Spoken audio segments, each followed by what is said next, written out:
about this because I'm not sure for you, but one of my new isolation practices has been buddying up with a friend and walking in a way that I've actually never walked before. I am just walking continuously at every given moment with every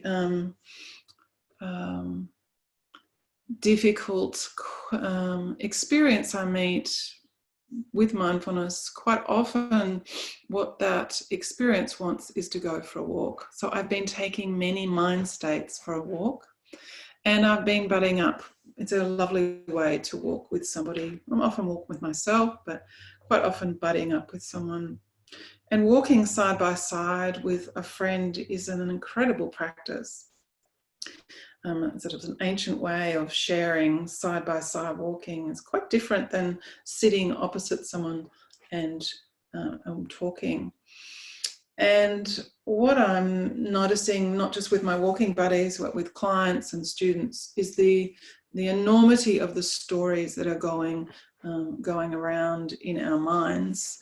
And it's really important that we're able to meet these stories with mindfulness, because this is a really important part of practice. What the Buddha pointed out in the third foundation of mindfulness of citta, which includes thoughts and stories and mind states. So I really wanted to talk about this third foundation of mindfulness of story mind, of thinking and story mind particularly.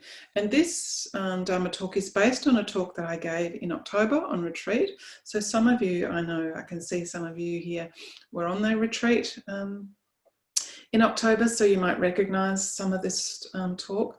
But I really wanted to come back to it because what I'm hearing is this great proliferation of stories from the people I'm walking with and sitting with. And I really wanted to talk about this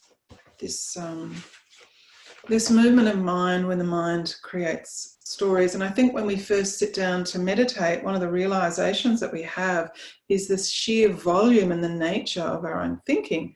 When we sit down to be quiet, to be still, to steady, but that is not our experience.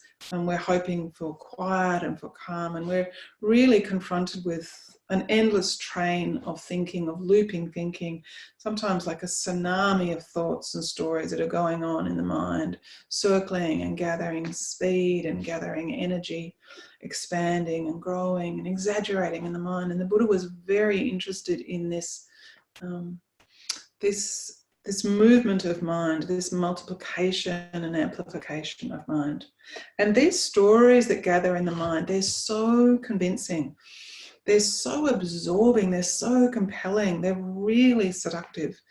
And we often believe these stories. They believe that they're the reality of our lives. And we forget that they are simply mental activity.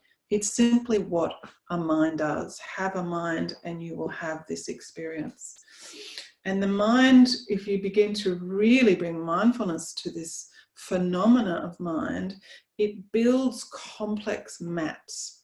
Okay, it's not just thoughts, it's thoughts that become very complex and all link up and become opinions and beliefs and projections.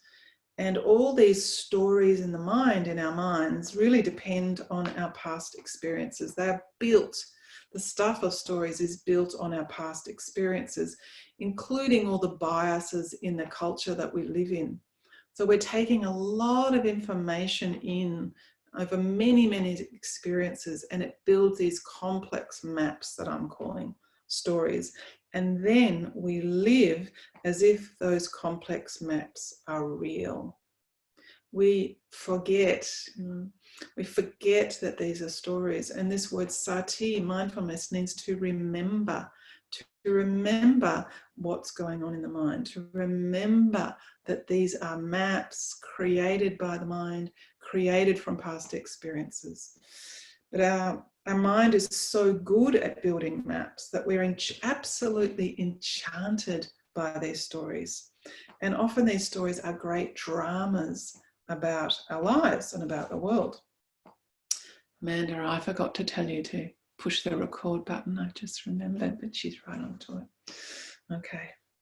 So the Buddha had an incredible way of pinpointing this phenomena of mind, and he called this phenomena of mushrooming stories, he called it papancha, this proliferation, exaggeration, and often catastrophic thinking. He called papancha in the Madhupandika Sutta, he talked about papancha. And it's really this wildness of the mind and its imagination when it's out of control with exaggeration. And the mind can become very black and white. It can become very measuring and comparing, measuring this and that. It can create catastrophic stories about an imagined future. And this is what I'm hearing through this pandemic that we're living through, is a lot of this proliferation of mind. Ideas about the world, ideas about what's safe and what's not safe, ideas about what's going to happen. I've met this in my own mind. When we've lost sense of certainty, when so much is uncertainty, papancha becomes one of the habits of mind, one of the functions of mind. And most of our fears really are just fear habits. This is a very powerful habit of mind, and we get really enchanted by fear habits. And you might notice with your own mind, I notice with mine, that the mind grabs hold of a thought, it starts to web into a story, and it begins to chew on that story like a dog with a bone. It sort of obsesses and gets all entangled in often really, really painful stories, often really painful imaginative stories. And the Buddha's teaching is that the greatest story that the mind tells itself is the story of a self. This is the greatest story of them all.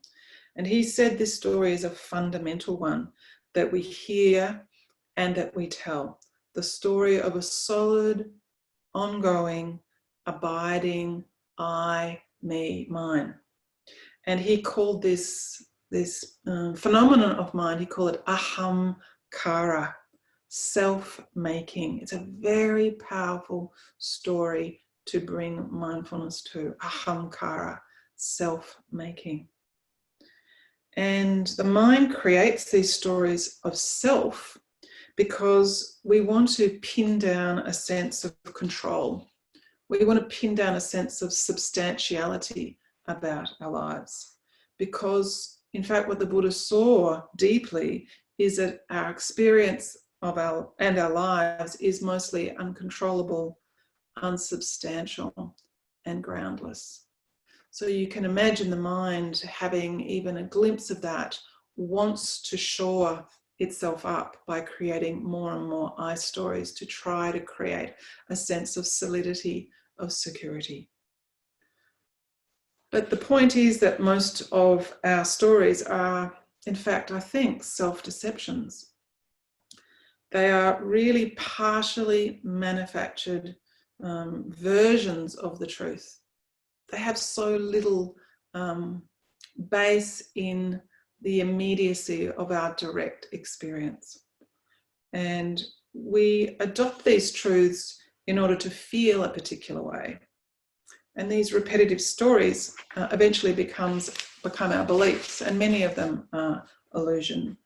But we live out of these stories, and unfortunately this prevents us from living in a really genuine, direct, intimate way with what's right here, right now. We are so lost in the story that we are so detached from this moment, this precious moment of our breath, of the person sitting in front of us, of what's right here, right now, the breeze on our skin, the beautiful food on the table. We're so out of contact because we're so enchanted by all the stories in the mind. So stories they're kind of incredibly important to our survival, and they're really deeply embedded in civilization. All cultures have stories at the heart of their culture, and these stories are passed down from generation to generation. And stories kind of give us a coherence, a feeling that there's meaning and there's order behind all the confusion of all the arising and passing experiences of our lives. And it's impossible to live in a storyless state. You know, it's really important that I notice this listening to friends, listening to clients, that we're able to tell our stories. You know, there's a great unburdening when people tell me their stories. You know, listening to my friend on her walk, on the walk together. You know, there is this great unburdening as we share our stories together. So not to take away from that, but I notice how fiercely we cling to those stories as the truth. Yeah. Stories give us hope. They give us a sense of belonging, of sharing something with the community that we live in, with our families, our shared histories. They are deeply important ties that we have with people. They can even give us a sense of why we want to get up in the morning, give us a sense of purpose, a sense of meaning. So on one hand, the stories are empty of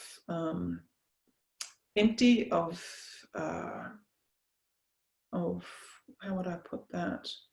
Empty of permanence, empty of ground. And on the other hand, they're incredibly important for survival. So they're not just whimsical amusement. They can really convey what's important, what's valuable to us, and what the future might hold. And we need stories to make sense of our experience. I think that's incredibly important. And our imagination is an incredible asset for imagining other possible realities, particularly if what you're going through at the moment is very hard, very tough.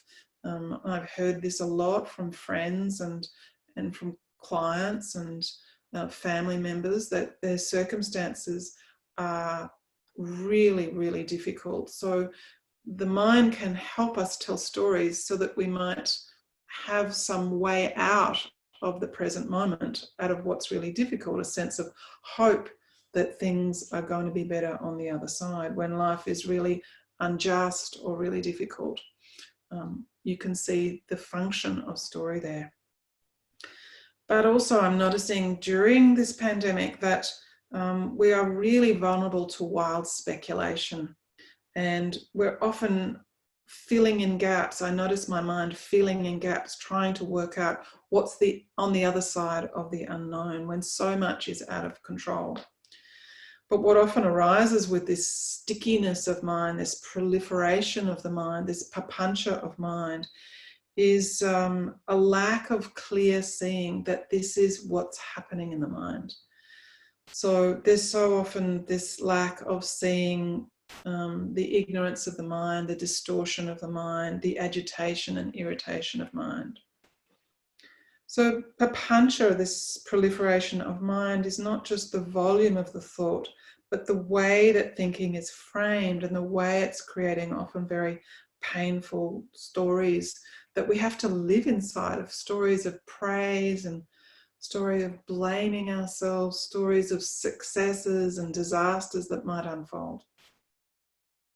There's a lot of very painful stories that we have to live by if we're not able to bring mindfulness to them. And there's stories of that I'm not enough. There's the I'm not enough story. That is a really pervasive story that many people live inside of. The I'm not smart enough story, I'm not kind enough story, I'm not a good enough Buddhist story, I'm not wise enough, I'm not confident enough. The not enough story is, it's a pandemic, that story. And the story of I don't deserve is really wildly out of control. And each of us have our own top 10 stories about ourselves. And many of these stories are really, really painful. And they're often determined by the past we've had and the culture we live in, the environment we're saturated in.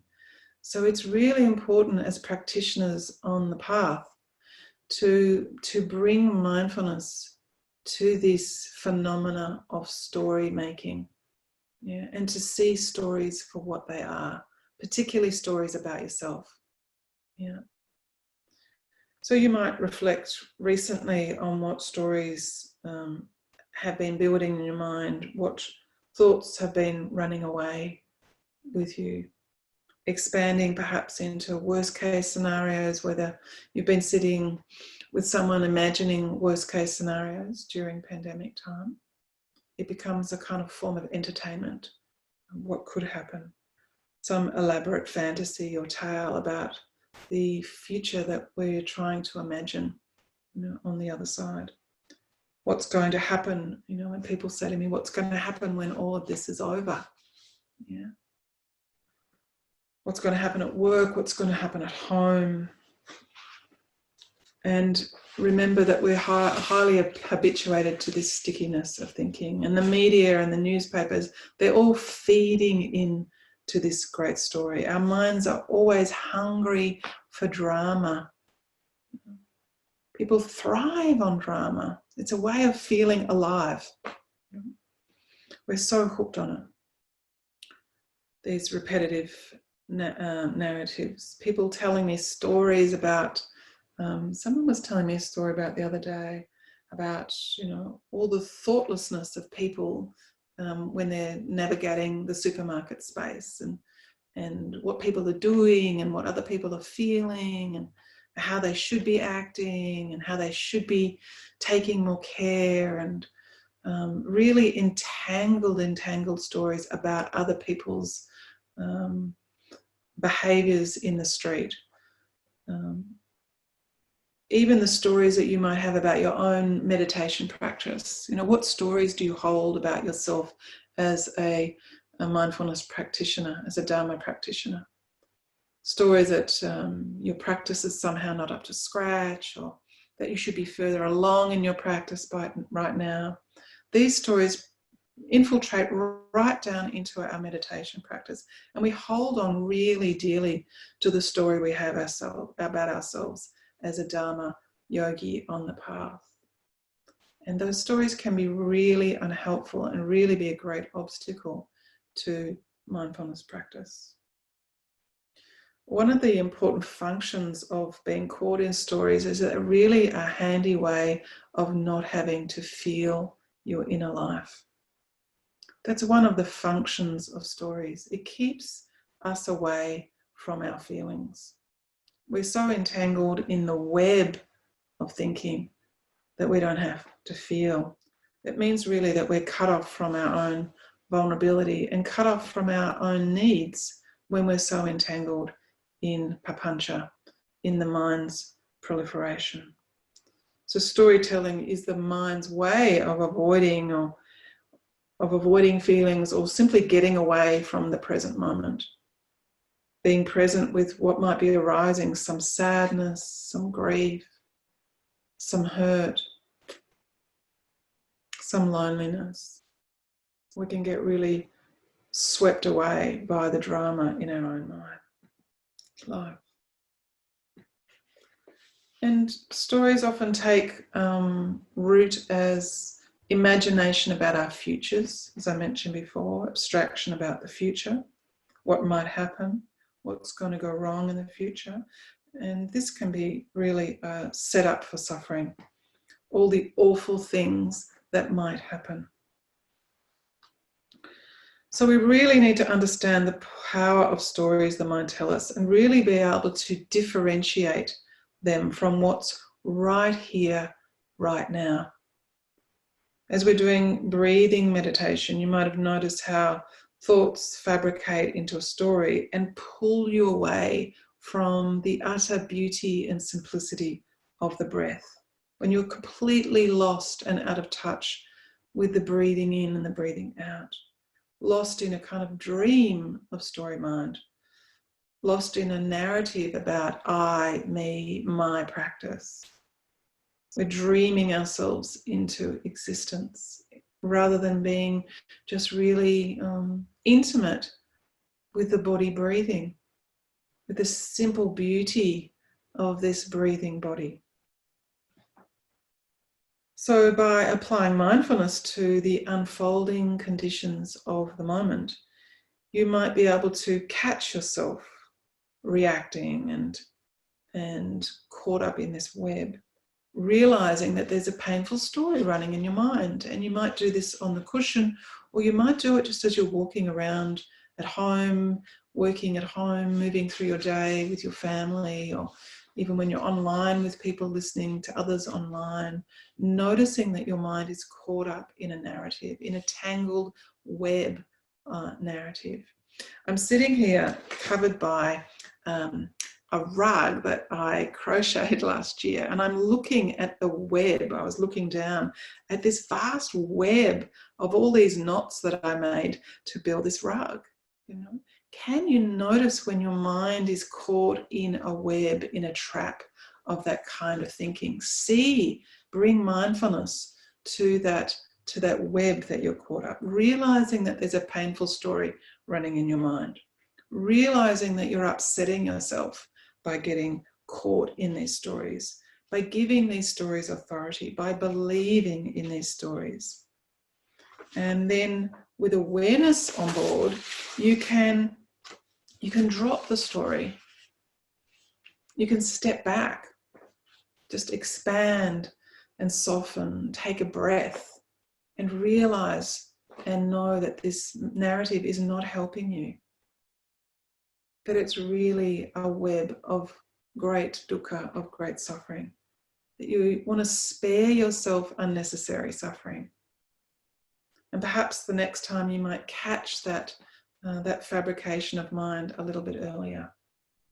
We start to see the mind doing this with more and more clarity as we practice on the path. And the body is really enormously helpful for untangling yourself from sticky and distorted self-stories. Just bringing your awareness to the field of sensation in your body that's telling you that that story is running. You know, feeling the ache in your shoulders or the churning in the belly when a really unhelpful story is running the show. So just unhooking from the narrative, softening, feeling into the sensation underneath that I, that me, that mind story, just resting in bare awareness. And that bare awareness, the Buddha called is nipapancha. So instead of being caught in papancha, this bare awareness is what the Buddha named as nipapancha, when there's no mental proliferation, no exaggeration. Just feeling what's right here in your awareness, the tingling, the pulsing, the breathing in, the breathing out, the smells, the sounds. So nipapancha is noticing whatever's moving through awareness without adding a story, without the mind complicating things. Just letting the moment be, just meeting the moment. This awareness without the sticky commentary about what's happening. Because this practice has really enormous ramifications for us. When we don't catch stories when they're under construction, so many beautiful moments are lost. So many relationships can be damaged, really, and destroyed. So many conflicts that happen between people is when my story is in contradiction to your story. So we don't have to throw our stories away. We just have to hold on to them really lightly. We have to see that they are stories. We have to hold them lightly as something precious and delicate and effervescent. As the Dharma Sutra calls them, a drop of dew, a bubble in a stream. Because the stories are not really the problem, it's how we relate to them. We grip at them, we grasp at them. So we don't have to be rid of them, but we don't have to cling to them so tightly. They don't have to limit us and define us. And there's really a world of difference between lost in a story and being aware, oh, there's a story running in my mind right now. There's a world of difference between those two experiences. So we need to free our minds. Our minds are all stories.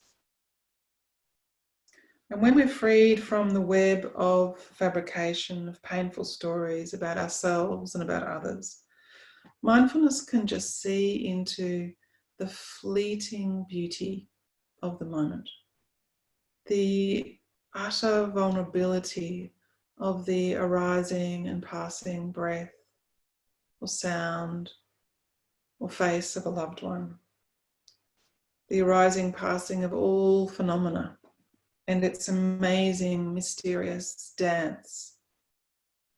And we can relax into the constantly changing flow of experience with wonder and amazement, and just see into the newness and the miracle of each precious dew-like moment, bubble-like moment. So I wanted to finish with a beautiful poem about Nipa Pancha, about just simply being with the bare moment, the uncomplicated moment, free of story mind. And this is a beautiful poem by the great and beloved teacher Thich Nhat Hanh. And this poem says, tea is an act complete in its simplicity. When I drink tea, there is only me and the tea. The rest of the world dissolves. There are no worries about the future, no dwelling on past mistakes. Tea is simple. Loose leaf tea, hot, pure water, a cup. I inhale the scent, tiny, delicate pieces of the tea floating above the cup.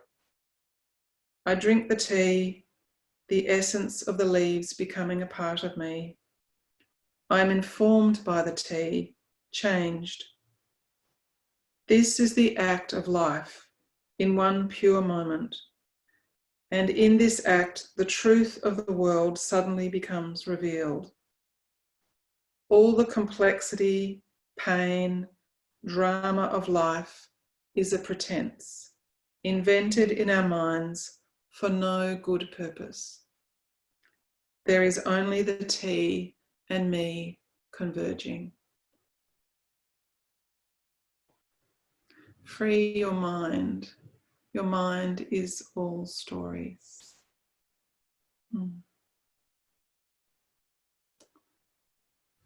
So I hope the fruit of your practice tonight, your sitting and the Dharma talk, is a liberating force to free your mind, open your heart, and rest and drink tea. But thank you for your kind listening tonight, and